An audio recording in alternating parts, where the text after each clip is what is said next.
મારું નામ સંજીવ જાની છે। હું રાજકોટમાં કસ્ટમ્સ ડિપાર્ટમેન્ટમાં કાર્યરત છું અને રાજકોટ શહેર પોલીસ જેનું સ્પેશિયલ ઓપરેશન્સ ગ્રુપ જેના અધિકારીઓ આજે મારી સાથે જોડાયેલા છે અને ભારત સરકારનું કસ્ટમ્સ ડિપાર્ટમેન્ટ અને એક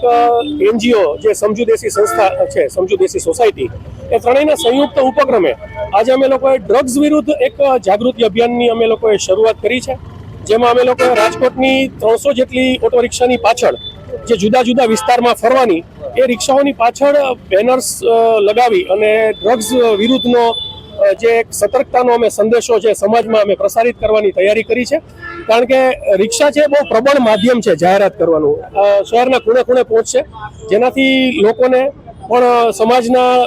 જે વાલીઓ જે છે એ લોકોને પણ અંદાજ આવશે કે આપણે આ વાંચીએ તો વિચારીએ તો આપણે એને અમલમાં મૂકી શકીએ। કારણ કે સમાજમાં એવું થઈ ગયું છે કે અત્યારે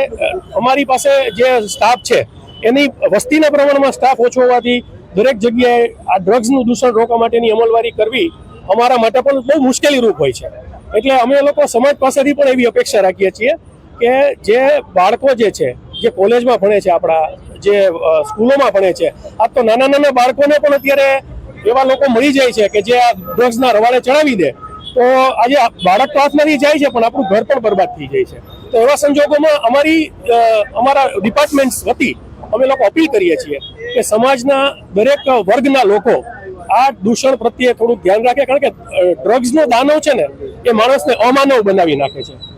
એટલે જો ડ્રગ્સ વિશે તમે જરા પણ ધ્યાન નહીં રાખો તો એ ડ્રગ્સની શરૂઆત